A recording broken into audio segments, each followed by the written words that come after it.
This podcast is a Royfield Brown production. Find others on iTunes. All right. Here I know.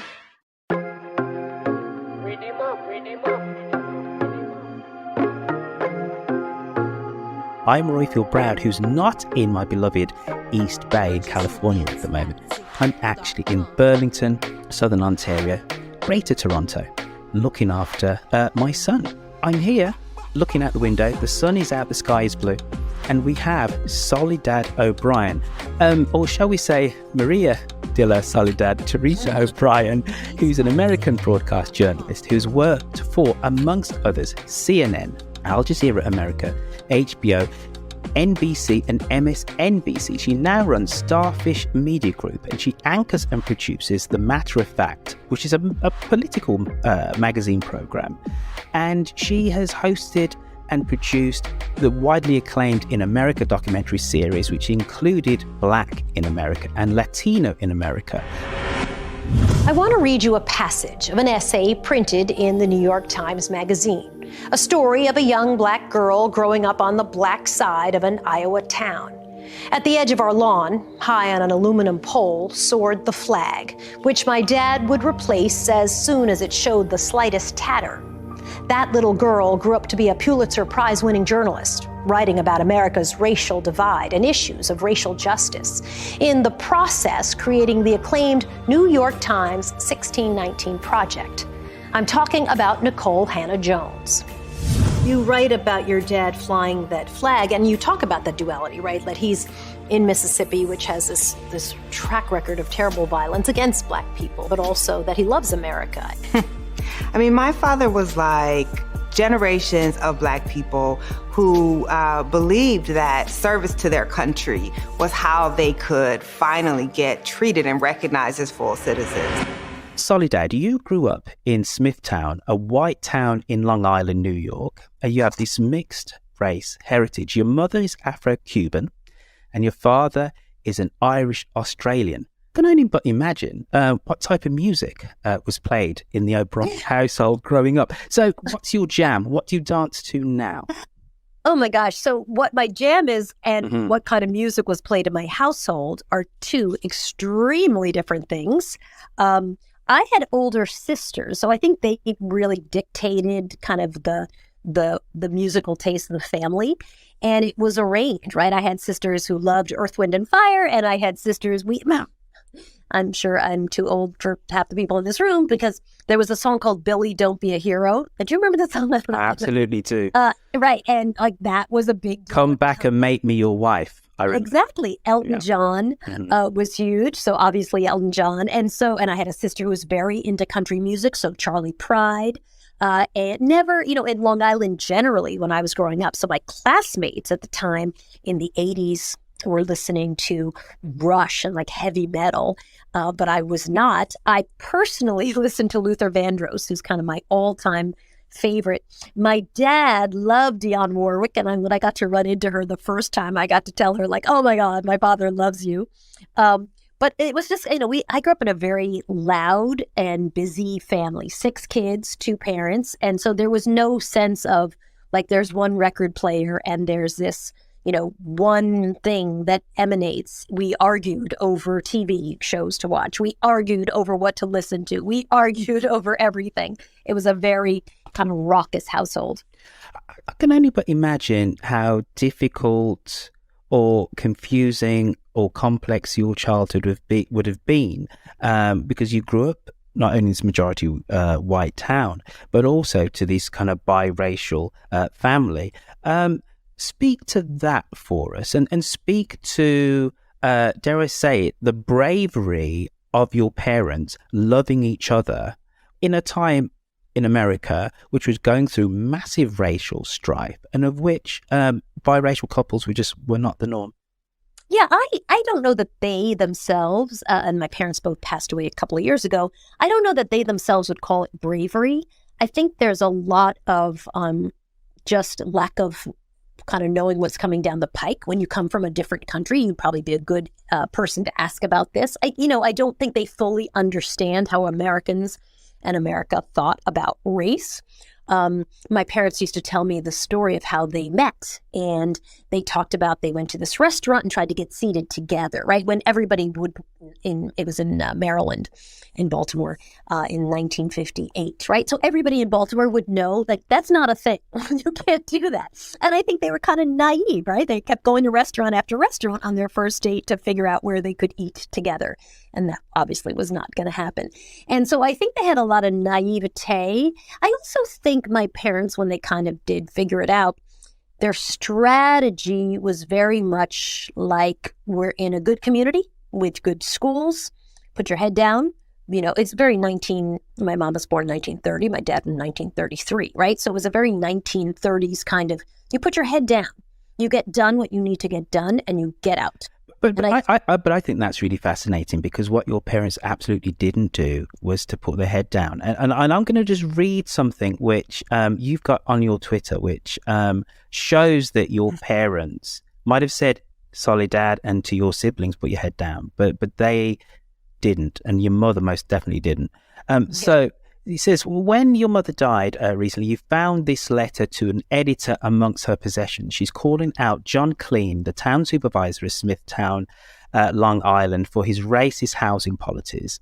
And you say you think it's from the 1970s. It inspired me to name names and to call out bullshit and don't be afraid. So this is what she posted to the local newspaper, to Supervisor John Clean and the Smithsonian Board.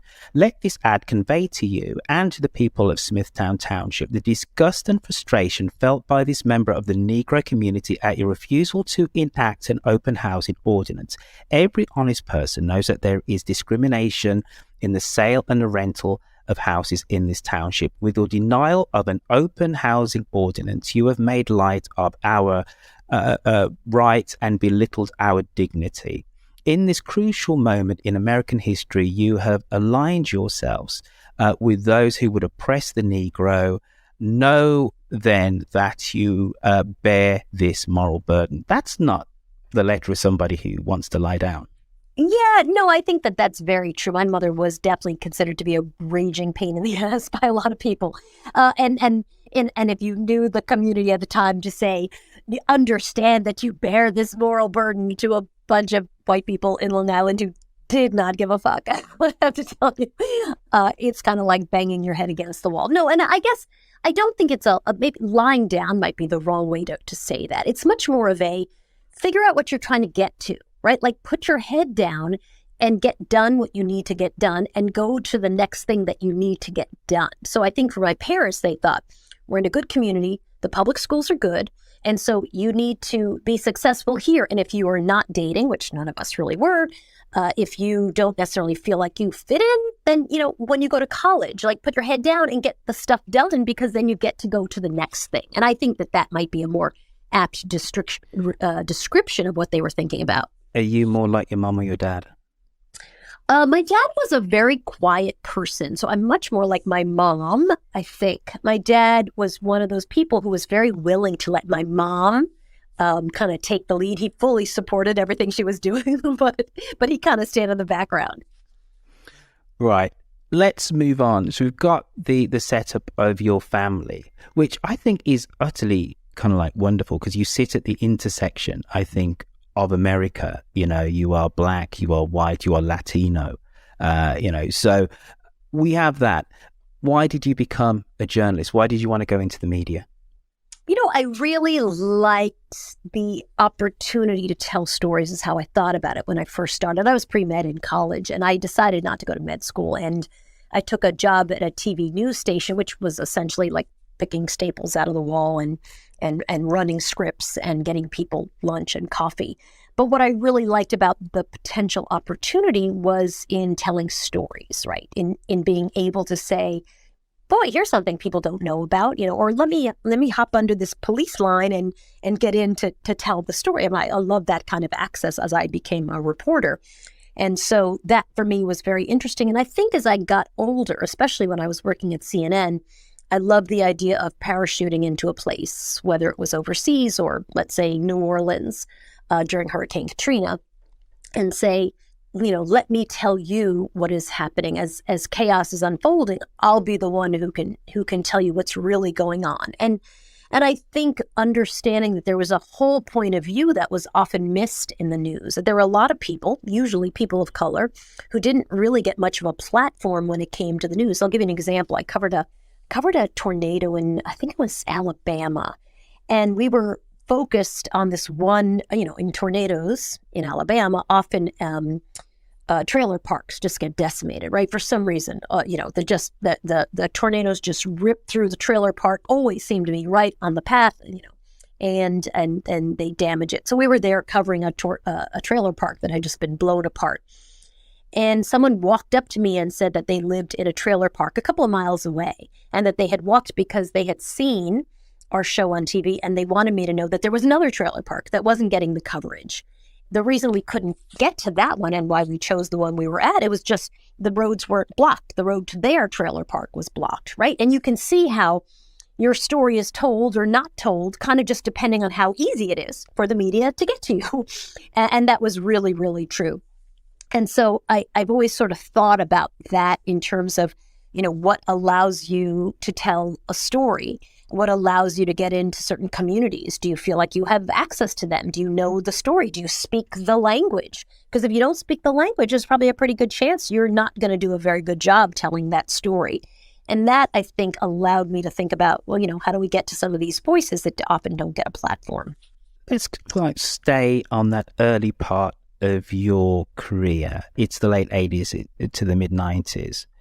One of the kind of fascinating anecdotes for me is you told a story about working for KRON in San Francisco, and you see that your colleagues are having this discussion, a lively conversation, and you wanted to jump in. And then you discover that they're talking about the affirmative action hire. So they were talking about you, saying that you probably did not deserve your place there, even though you've gone to Harvard. Tell us about that moment. Oh my gosh, I think so many people have this moment where, I was new at Cron, and I was also new to the West Coast. I came with 3 duffel bags of my stuff and moved into an apartment. And I was also woefully underpaid. I was getting paid, I think, $30,000 a year as a reporter. The average was about 90, right? So I was literally getting a third because I worked 4 days a week. And I remember I was walking down the hall, and a bunch of people were talking, and you see people talking, you're new, and you're like, hey, I'm awkward because I'm new. And I just remember it's sort of the equivalent of when everybody stops talking when they see you, and you're like, oh, I must have been the topic of conversation. It was very similar to that. And I just remember I could overhear them talking about, as I kind of walked in, they were talking about the affirmative action hire. And then it sort of dawned on me because of all the awkward silences. It's me. Oh my goodness, we're talking about me, which was awkward. But, I think that was a very typical thing. And, in my business, certainly, I think that's something people love to feel like they can put you in your place and say you're not smart enough or you're not good enough. And a lot of, probably in general, but certainly in my business, making sure that you get the opportunity so that you can prove yourself is really, really important. I don't know that I was the affirmative action candidate. I certainly was getting paid less than everybody else. And I had been a producer at NBC News.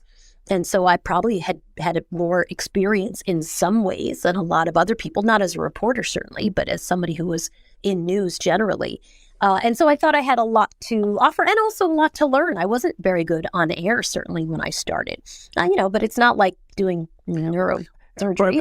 Break that down for me. What does that actually mean? I wasn't very good on air. And tell us about some of your fuck ups. Yeah. Oh gosh, there were so many. We could literally spend an hour just talking about my fuck ups. I think a lot of being good on camera is being comfortable. And I wasn't. I had been a producer at NBC News, so I hadn't been on camera. I think a lot of being good on camera is having people feel like you're talking to them through the camera, which I was not good at. I had my very first live shot ever, which, by the way, they had told me that I would not go live until I'd been there a few weeks. But within 3 days, I was doing a live shot from a bar because the San Francisco Giants had made it into the playoffs. I too lived in the East Bay. And so I remember having to go live, and I was just very, very nervous. But I did everything wrong in terms of, we had this big light set up, and it was kind of, you went with one photographer, so it wasn't like a lot of people with you. And I was at this bar, and everybody's drinking, and I'm reporting and interviewing people, and they're drinking. And I didn't realize, like, you shouldn't have your setup so that people can be behind you.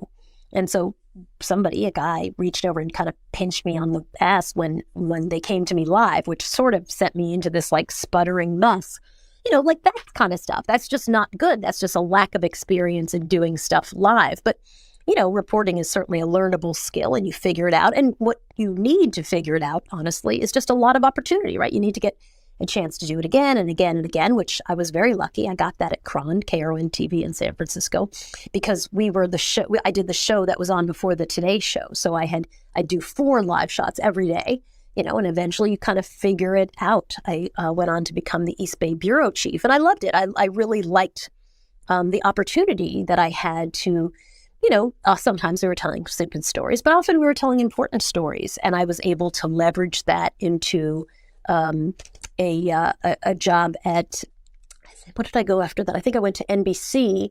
NBC was starting MSNBC at the time in 96. And so I went to MSNBC in 1996 as the anchor of a tech show. And I think what made that work was that I was always very clear that I'm not an expert. I'm just an interviewer. I'm here to understand things. Like, I'm a smart lady who reads stuff. And so, for me, that was a great opportunity to sort of break into cable and then be on my way to go to the network. I know that my good friend Dawn Fraser is about to catch a plane. But I'm going to ask one question, Dawn, and then it's going to be over to you. We're going to break our order just for Dawn because she is in an airport. Soledad, you've been a victim of colorism, and in some quarters, people have even questioned your heritage. Are you really black? Because of your appearance. Do you think that your racial ambiguity played any kind of like guiding hand at least in the start of your career? Sure, absolutely. I did a documentary. I was asked to be in a documentary called Light Girls, which Bill Duke did, who's a genius. And, and I think a lot of people had a lot of denial about the role that the color of their skin plays in opportunities they get. I mean, when I was starting as a TV news anchor, which was, I guess, or on air in general, which was 93 for me. Most of the anchors looked like me, Frederica Whitfield, Suzanne Malveaux. We all could be like sisters. We were often mistaken for each other. Sometimes people come to me like, oh my goodness, Suzanne Malveaux, can I have your autograph? And we used to joke, I'd be like, sure you can. I'd write Suzanne Malveaux. Kind of like, I got you, girl.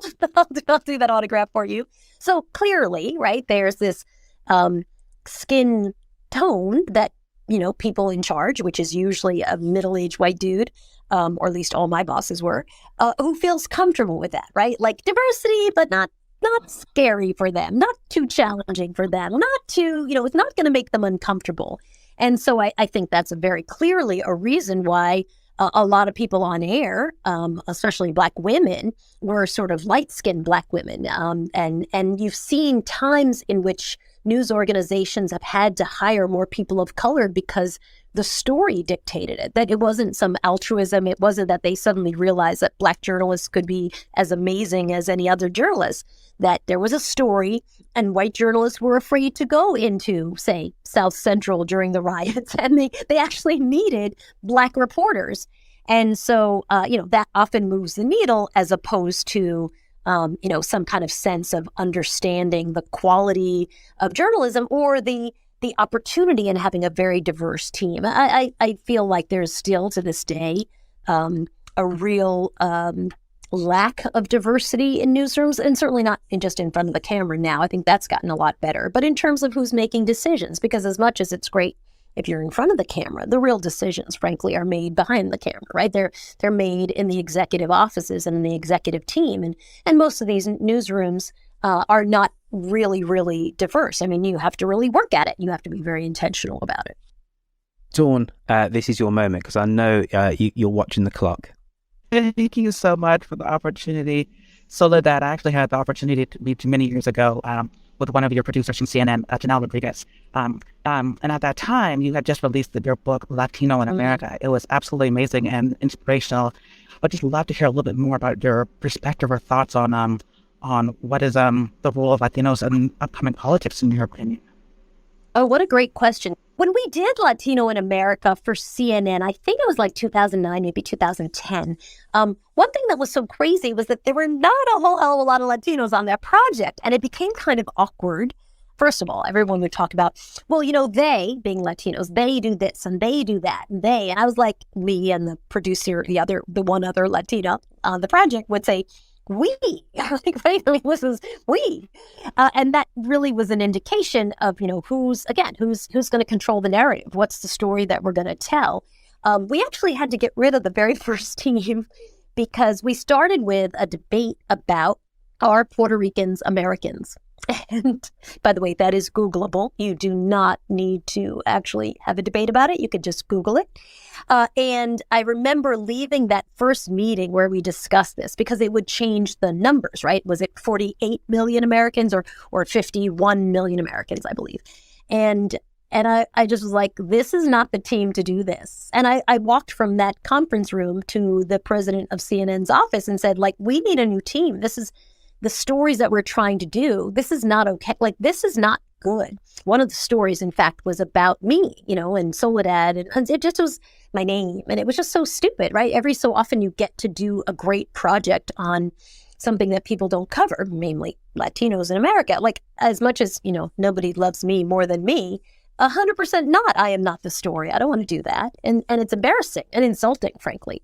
And so we had to kind of start from zero again. And I think the organizing theme of that project became that Garcia, the name Garcia, was the 8th most popular American name. And what did that mean? In terms of politics, which was really the question, I think it's really interesting to see because, of course, many Latinos think of themselves as white. And if you look at the data around, let's just use as an example, the number of Latinos who support Trump, is a really good indication, I think, of that population being open to, Democrats and Republicans and not necessarily, and certainly shouldn't just be taken for granted by Democrats, which I think is often kind of the slam on Democrats and the Latino population. So I do hope very much, as much as Stacey Abrams was able to bring a whole bunch of new people into voting generally, I do think there's this great opportunity that this is a voting bloc that is willing and interested in being courted, that wants to be understood and is open, to go to whoever they feel likes them best and represents and reflects them the best. So I think it's certainly going to be a very powerful voting bloc, and it certainly can change the game. They don't Latinos generally just don't vote in big enough numbers at this moment. They don't vote in the numbers that their total numbers would allow, but one day they will, and that'll be huge.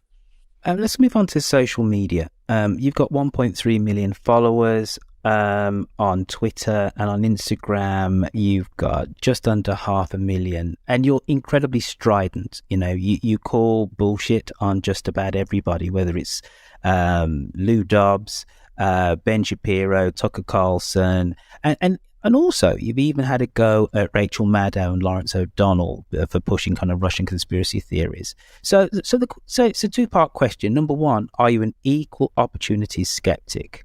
And then the second part is it easier on social media to put the boot in, as we would say in England, into, in your colleagues and to get media attention than actually being in front of the camera?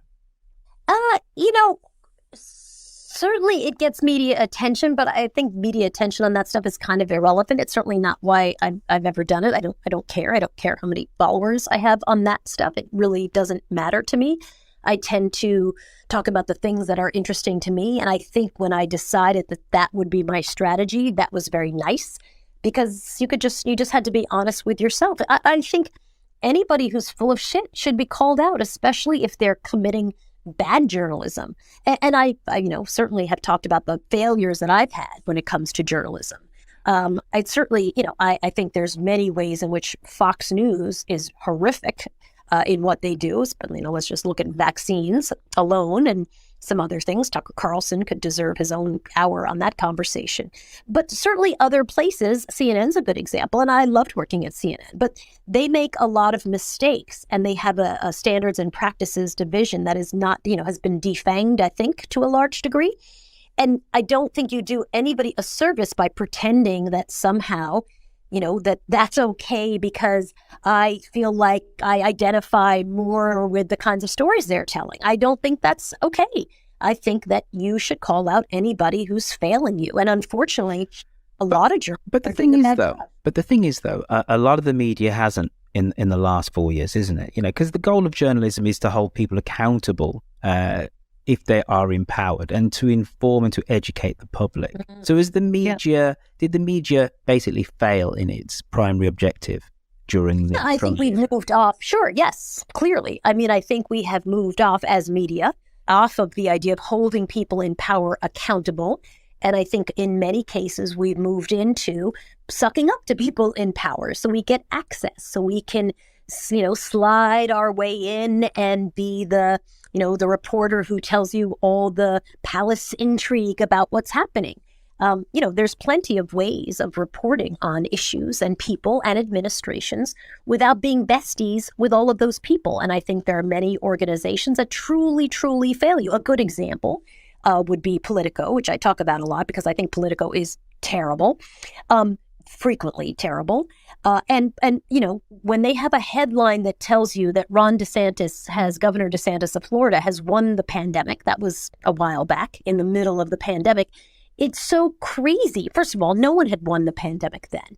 Framing a win in a state, I live in the state of Florida much of the year, a state that has actually done a lot to hide their actual COVID numbers. So the numbers are not super reliable anyway. And now we've seen they're in the middle of a terrible wave along with Texas. They're kind of leading the way in COVID deaths. But imagine a headline that tells you that someone has won the pandemic. Like, that's the stupidest fucking thing I've ever heard. It's just not good reporting on the pandemic. It's just not smart. And this idea, right, and a lot of it serves to suck up to the governor because that actually helps you, gives you good access. And if you get good access, and you see this all the time, I think it was CBS the other day did a story about, they did a story on, some people are concerned that immigrants might be the reason for the rise in COVID numbers, which, by the way, has been debunked. This is CBS, I think it was on Good Morning America. And, some people may have, the migrants to the country may be responsible. And they quote Governor DeSantis, again, from the state of Florida, which, by the way, is not seeing immigrants from the state, from Mexico, who's got horrible COVID numbers. So he's certainly not an expert on that. And it just was ridiculous. It was absurd. I find those things, I love Good Morning America. I watch it all the time. But when it sucks, someone should say, it sucks, and you're not holding people in power accountable. You are falling prey to Republican talking points and sometimes Democratic talking points. And your job in reporting is to explain to people and give them the truth. There is no indication that migrants to this country are the reason for the outbreak of COVID. We know the reason. It's people who are unvaccinated. They are filling up emergency rooms and putting other Americans at risk. The idea that that's a story, and I get it, use the word may, you couch it in some people.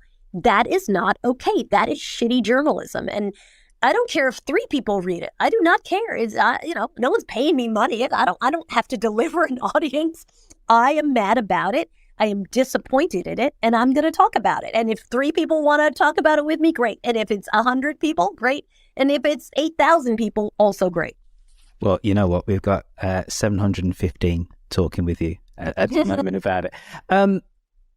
When you started your career, you literally were the only person of color in the newsroom, and you've had to maybe bite your tongue. I wasn't. I'll correct you there. I wasn't. There was a great reporter at WBZ TV who was a legend, and I'm forgetting his name because I'm so bad at coming up with names at the last minute in Boston. And he was a reporter.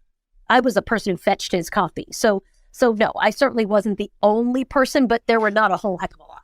But there's going to be a certain level of kind of, you've got your way to this position, right? And then to push back and to say that we need deeper reporting, more reporting. Let's not just use people of color as some kind of avatar. If there's a crime story, all of a sudden we zip down to the poor back neighborhood type of thing. That must be difficult, where fundamentally you want to also advance your career. How has the newsroom changed in your 20 plus years of being part of it in terms of the reporting of African Americans and of the Latino community? How has it visibly changed? I think it's changed in good ways, in that a lot of the conversations that are happening needed to happen. It used to be that those conversations didn't happen at all, or they happened among the 5 or 6 Black employees. When I worked in Boston, I remember the Charles Stewart case, a very famous case. A guy claimed that a Black man in Boston had climbed into the back of his car and shot his wife, who's pregnant, and shot him as well. And his wife died, and their unborn child did not survive. And there was a manhunt in Boston. This is my first job, where the police were looking for this, rough description of the Black dude who'd climbed into the back of the car. And one of the quotes that this guy had was that the Black guy who'd climbed into the car had said something like, had thought that the two of them were 5-0, thought they were the cops. And I remember the Black employees at WBZ, and I'm sure elsewhere, were saying, like, that makes no sense. Like, that narrative didn't make sense. Well, it would turn out, if you Google Charles Stewart in Boston in the 1980s, or early 90s, it would turn out that he shot his wife himself, and he would later commit suicide, or someone threw him off a bridge in Boston. I think that this idea of people being able to be in the meeting and saying, there's something that doesn't ring true about this. That was happening kind of on the outskirts of what was happening in the morning meeting. And I think what's changed is that there are more conversations now about race, about how we think about telling stories, about point of view, about what is objective. For a long time, we would have said, listen, we're going to go interview the police chief because what the police tells us, will tell us about this shooting. That is essentially the word of God. And we're going to quote them. Police officers tell us that just after 5 o'clock, John Smith, blah, blah, blah, blah, blah, right? We would use that as if they were writing our copy for us. And that was pretty typical. And I think now, certainly when it comes around race and even policing, people are much more willing to understand that the police are an active party in this conversation and this reporting, and that everybody in the story needs to be taken as a source whose credibility needs to be questioned. And so that's a big change as well. There was a time when you would just go with whatever the police told you. They were the credibility. That's changed a bit. And also, I think what's changed is conversations about point of view. Like, well, you see it this way, but what about the people in that actual community? Maybe we should talk to some of them. Since our story's on that community, wouldn't it be good to have somebody there giving us some insight? And so I think there have been some big changes, and I think you've had a lot of people, not always people of color, a lot of white bosses who are really getting it. I was on a call the other day, a board I sit on, and the number of white middle-aged dudes who are like, diversity is important to us, this matter, they were jumping in. They were literally running with the ball. Normally, historically, that's been the Black people or the Latinos or the Asians in the meeting who have to say, well, let me raise this topic yet again about diversity. I'm glad to see white people running with that. That's good.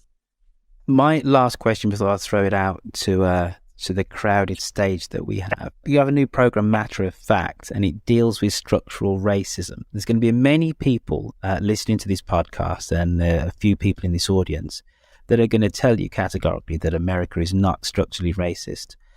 How do you tell them that they're mistaken? They're just wrong. I mean, literally, that's just That's a person who says that is a person who does not understand the history of America and where America is today. So, I mean, when someone says that to me, I have to be honest, and I just kind of ignore that person because they're not really engaging in a conversation.